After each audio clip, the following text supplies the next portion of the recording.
Greetings, friends. Welcome to the Grit and Equity Talks podcast with yours truly, Dr. India White. I'm thrilled to be here with you guys. I hope you're taking care of yourself, getting a lot of things done. I'm still on cloud nine from visiting you guys over in LA. I had a blast. I had such a warm welcome from Yolanda and the team, Denise, those leaders of LAUSD and beyond, family members, community members. From the bottom of my heart, thank you to all of you guys for such a great time. And if you guys missed that, you just really missed a phenomenal gathering.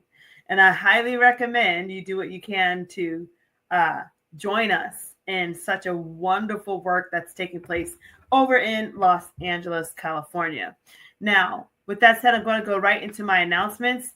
First things first, the Grit and Equity Talks podcast with Dr. India White will be featured on the X Factor EDU network, and it's hosted by Dr. Matthew Joseph, and you can also find it on Spotify. So look for his channel. Thank you so much, Dr. Matthew Joseph, for a wonderful opportunity to join you. In addition, you can find it on my social media outlets. My social media channels and handles are as follows. So Facebook is Miss India White. LinkedIn is The India White. Twitter is Indie Speak and Teach. Instagram is Indie238. YouTube is India White 123. And TikTok is Dr. India White. You can also find it on Threads and Blue Sky. Okay. You can also check out the website, www.india-white.com, for books, blogs, or to schedule me for a speaking or coaching event. Some upcoming events that I have. I just told you guys about the Black Kids Love Math Summit, which was fabulous, which, by the way, they have another one in November. So get on board. But some of the upcoming conferences that I'm excited to be a part of. We have a virtual math conference. So many rock stars are speaking at it coming up. I believe it's in September. We also have the NCSM, NCTM conferences. We have the Making Math Moments conference. And we have, like I just mentioned, the Black Kids Love Math Summit in November in California. So look out for those opportunities. And of course, I love to share, just all the cool things coming up with you guys. And thank you so much for all the love and the support as we're doing this great work together. Also, please check out the Grit Mini Workshop. You're starting out the new year. Maybe you're wanting, a fresh touch of grit. So go ahead and check that out. That's on the Grassroots Workshops website. Thank you, Robert, and your team for that opportunity. Also, check out Grit Academy. I will be accepting students all year. So don't hesitate to send anyone our way so we can help you guys out. Now, if you're having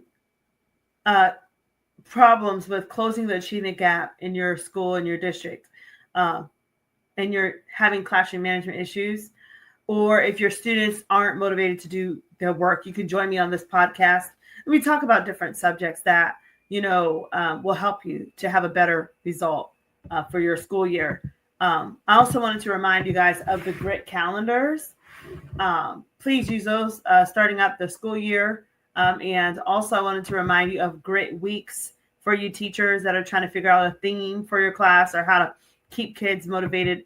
You've got Growth Mindset Monday, Resilience Tuesday, Self-Efficacy Wednesday, Time Management Thursday, and Gritty Friday. Use those. And if you need more support, I'm here to help you. So don't hesitate to reach out. So now I want to talk to you guys today about starting off a gritty school year. It is that time, guys. It is time. People are doing their school shopping. Students are getting their haircuts. They're buying their Nikes and Jordans and Crocs and whatever else that is a fad right now that is in season. And, parents are buying notebooks. Walmart, I think, put them all for like 45 cents or something like that. I don't know. It's a cool time and we're excited, and we're starting out the gritty school year. And I want to say a gritty school year because I think this is our year, guys, to make sure that we start strong and finish even stronger. And how do we do that? I want to talk with you about some things that I was able to find and give you just some tips and just share my heart with you. Okay. So starting out the school year, first things first, get to know your students' teachers. So, students are coming to you from different walks of life. Not everybody's going to walk in with a brand new pair of Jordans. Not everybody's going to walk in with a new haircut or a new outfit. Okay. The economy is going through its times. Parents are, doing what they can, but just expect that not everybody's going to be, you know, in great spirits, ready to come back to school. Some kids are going to be so excited to see their friends. Some kids, no, not so much, right? So you have every child in the room. You've got kids that are moving from out of state to your classroom, students moving from out of the country to your classroom. And so just be mindful of this. Please keep an open heart and be empathetic as you're connecting with these children. Next, speak to every parent. Okay. How to do that. Okay. So whether you send out not just an email and not just a newsletter that's digital, see if you can put something in the backpack of your student or in the folders or just with your student, because some parents don't have access. Some students are staying with their grandmom or their granddad, and so maybe they don't know how to access your online stuff. Or maybe some parents are traveling and they just have so much on their plate that they don't really have time. So whatever you do what you can to send it out. And maybe you can even send it out with like on your in your school's website. If there's like a main landing page, maybe there's something you can work out with your school, your school leaders, administrations, and things like that. Another tip for you, I would say, is to connect with the community, especially if you're a new teacher. Maybe you can write letters to your local grocery stores, your local barbershops, things like that, just letting them know, hello, glad to be in town, glad to work with you guys, teaching in this area, teaching this grade level, would love to partner with you. We would love donations, or we would love to celebrate the work that you do in the community. Maybe you guys could come in, as community members and leaders, and come in as, speakers for our students to motivate them. There's so many different things that you could do to connect with those in the community. So do not drop the ball on those opportunities. There are so many voices, even diverse voices out there that are waiting to be in front of your children, to talk with them about success and hope and life and another chance, how to be resilient, how to be gritty, how to, build a business, whatever, how to pay it forward. So just take advantage of those opportunities and know that they're there for you. Next, I would say know the data. So when I say this, I mean, you're going to get a roster, you'll get your students coming before you. Know how your students are performing, know how they're learning. This is not a tool to use to judge them and to make things hard for them, but it's more so a tool to help you to be a better educator and to really meet the needs of those learners. Because at the end of the day, when the end of the school year happens and you get those data points, you get that data back, it really does reflect on you as an educator. So I'm talking right now specifically to teachers. If you are getting those new students and you have not yet looked at the roster to see how they scored on tests or how their history has been academic wise, I think that it would be a benefit to you to start getting on top of that so that you understand, like, what are the pain points of your students, where are they, struggling, and how can you fill in the gap.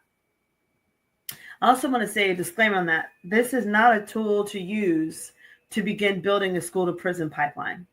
So if you do start digging, sometimes you will see the disciplinary, like the disciplined data of your students, how many referrals they've gotten, other issues.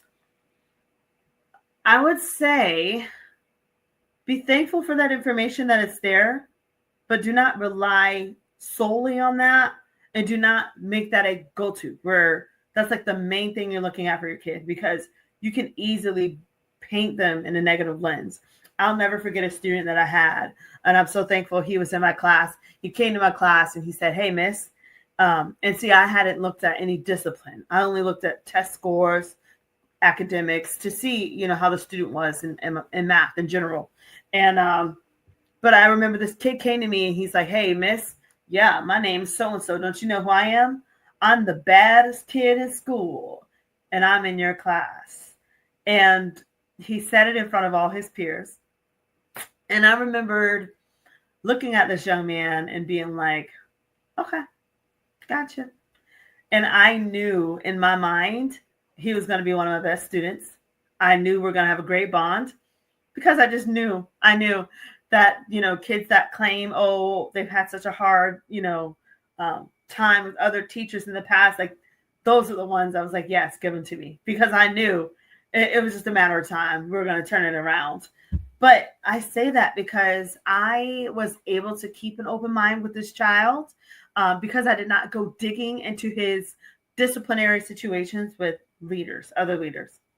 Now, I will say, if you're an administrator, sometimes that's hard to do because that's all you deal with is discipline. So you have a jaded view already of kids because they're coming to you with 42 suspensions, or, they're coming to you with all this stuff. And so it can cause a bias and it can cause a jaded effect. So you also have to guard your heart, administrators and principals, when it comes down to certain students. And I would say too, if there is an issue with students, then consider some type of behavior plan, consider some type of disciplinary system, some type of point system, some type of PBIS incentivized plan that you could put together in your school so that you guys can help those kids early on. At the end of the day, don't you want to see them succeed? Of course we do, right? So maybe be intentional and be forward thinking about putting together the right team to service that student on all levels. Now, this leads me to the next thing about establishing norms for success. So if you are getting started, of course, I would highly recommend having classroom rules and procedures. Now, rules are usually your absolutes, no ultimatums. Those are your rules. This is how you keep sanity in your class. Procedures are practices that you're establishing to allow instruction and order to flow. What I find is that some teachers will have rules and procedures, but they treat procedures as rules.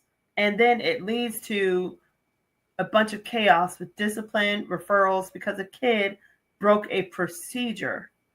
And so this is a whole PD discussion for another day. So I can't really get into the difference on this podcast, but I want to say, you are on the right track, teachers, if you have rules and procedures. I would say, for instance, a rule could be raise your hand before talking. A procedure is when talking to your neighbor, speak at a whisper. Does that make sense? Students shouldn't be getting written up because they're breaking procedures. They should be reminded of what your procedures are so that they can respect them and then follow through with them, if that makes sense. All right. Now, I would also say when you're having classroom rules, it causes anxiety if you have more than 5+ rules. It's ridiculous. Now, procedures, you can have a bunch of procedures. I'd say maybe 10 procedures to start. But rules, I would say try to have no more than 5 rules. Listen, Harry Wong wrote a book, First Days of School, 100 First Days of School, something like that. Go get it, read it, something. I think every teacher needs to have that. I mean, he wrote that years ago, but it still works. Everything he said works. Okay. Even teachers, when you are interacting with your students and you're trying to be nice, there is a fine line between being so nice that kids push you over and then being like Jill Sargent evil. There's a fine line. I'll tell you, when I first started school every year, I always started as a Jill Sargent. There was no smiles. No, I laid down the law. That was it. And I let them know it was no nonsense. I gave them the syllabus. They had homework the first day, get the syllabus signed. The syllabus went from my earlier days of teaching, a huge packet of 20 pages front and back stapled, to now maybe a page front and back. Of course, that takes time and wisdom, and you know what to keep in there, what to take out. Oh my gosh. Oh man, I think of the things I wish I could join a panel and talk about some of the mistakes I've made my first years of teaching.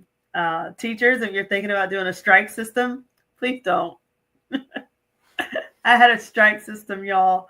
Oh my goodness. And if a kid talked 1 ounce, or if they did anything. Strike one, strike two, strike three, go.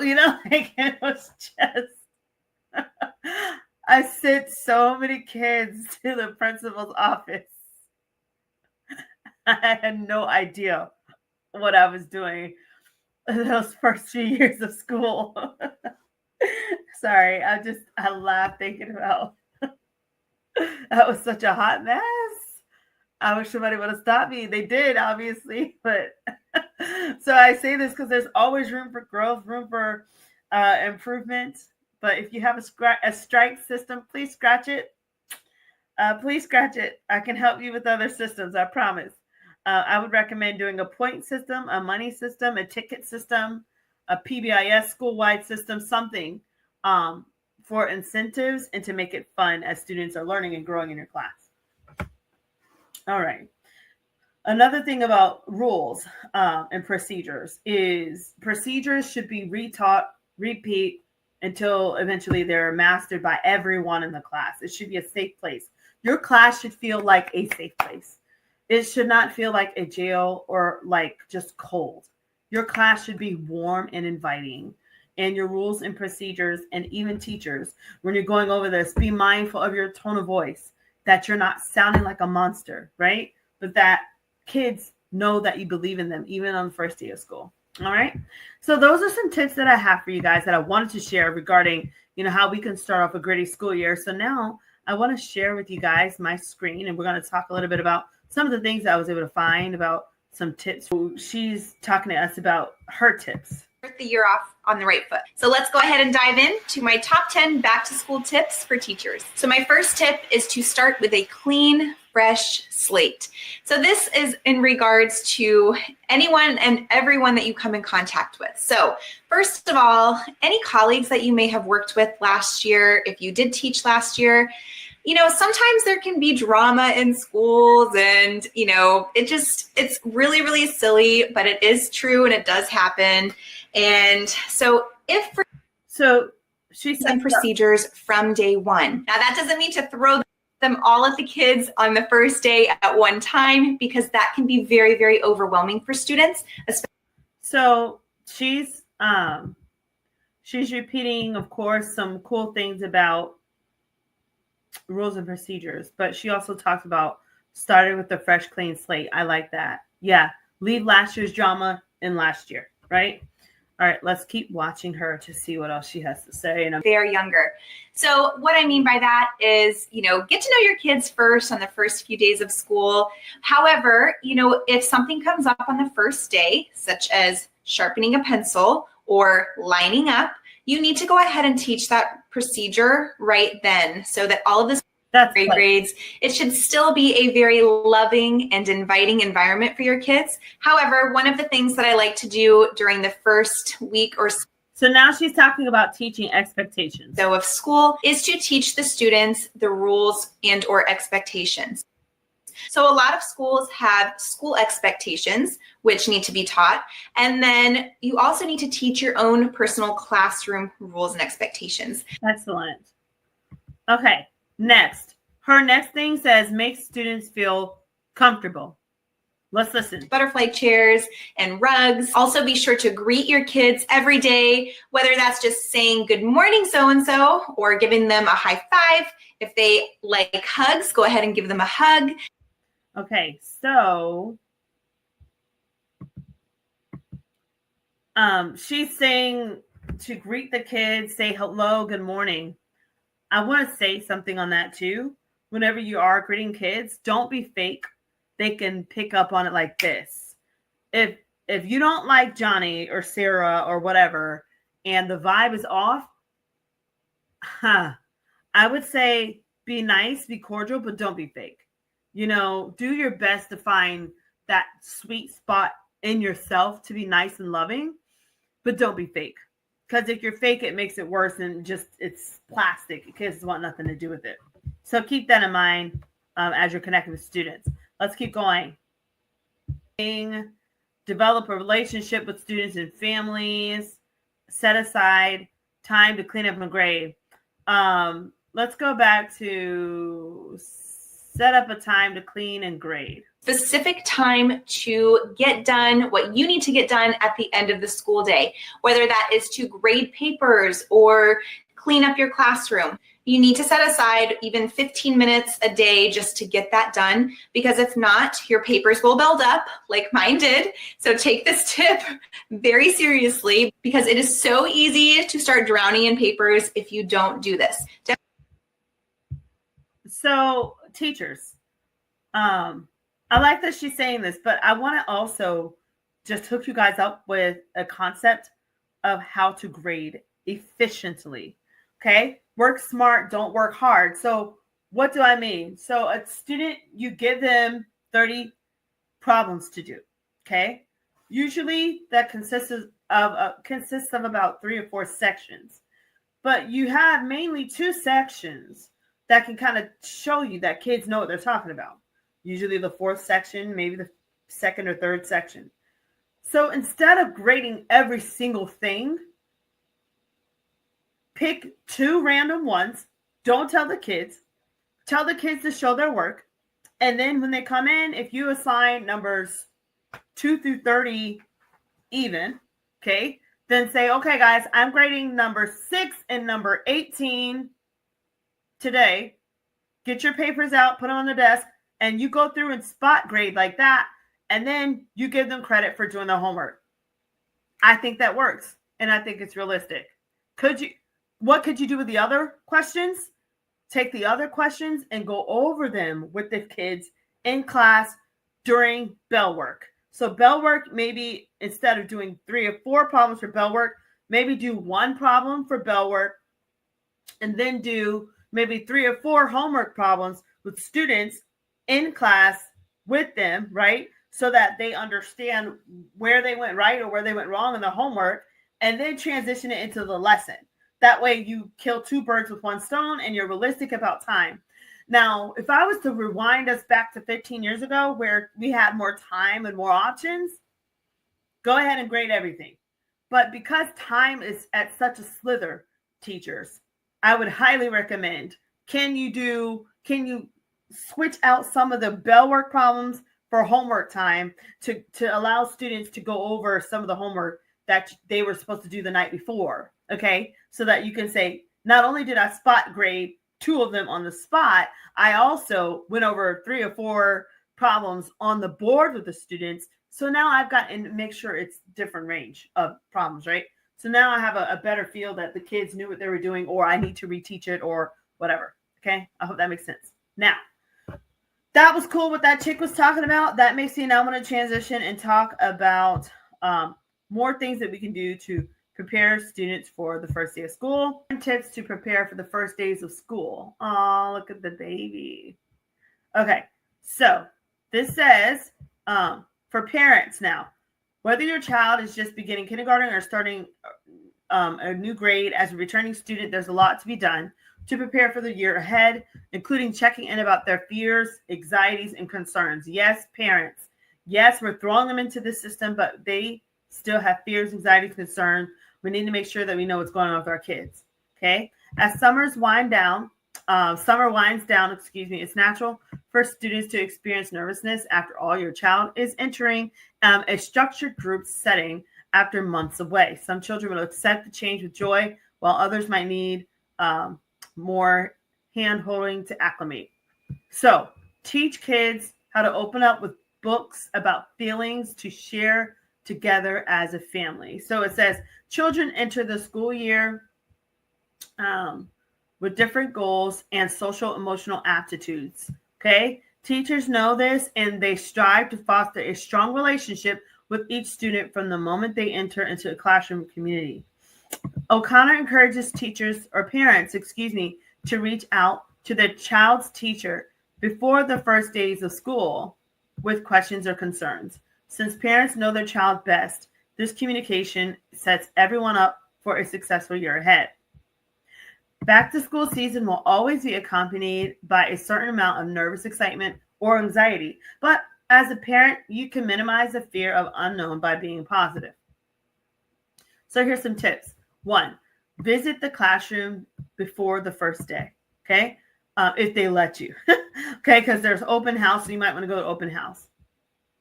Next, part 2, read books about starting school. So if you're starting with a little one, yes, look into this.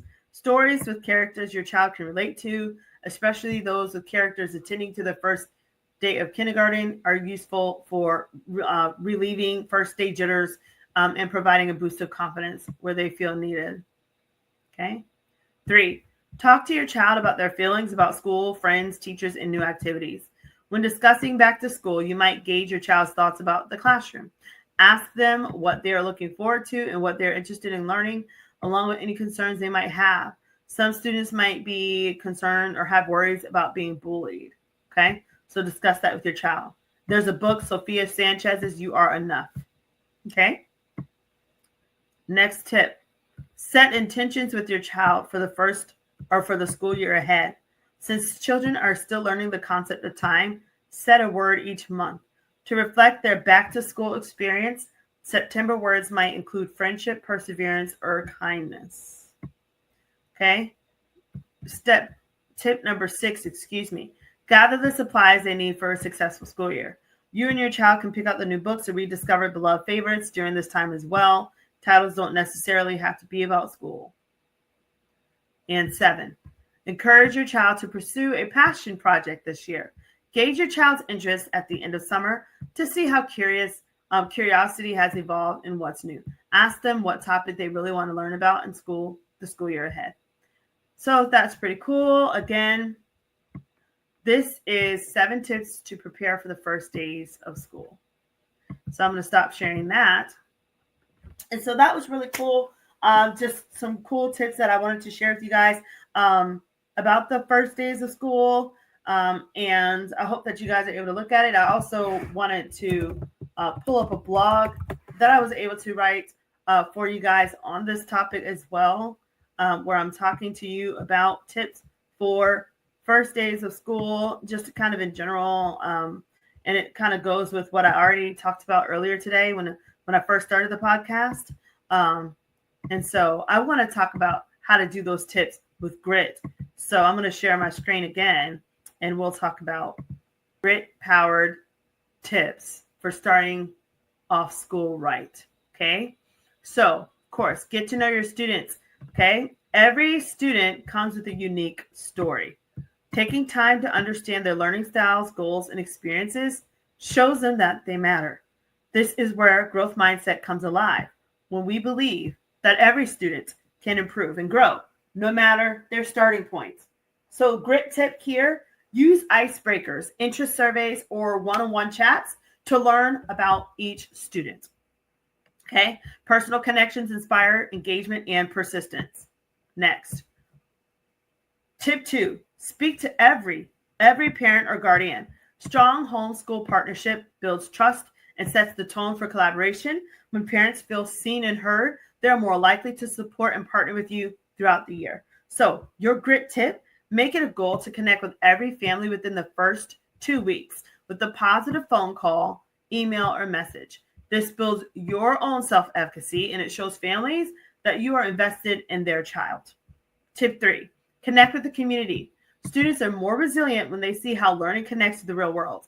Whether it's inviting local leaders to speak, right, or community connections, it brings relevance and deepens your teaching. So my grit tip for you, tap into the power of local culture and voices. Okay. Next, know the data. Data is not just numbers, right? It helps you make intentional decisions. Grit tip, set aside weekly time to review your data. Make small, consistent adjustments. Empower students to track their own progress and celebrate wins, big or small. And tip 5, establish norms for success. Your classroom culture will shape how students respond to challenges.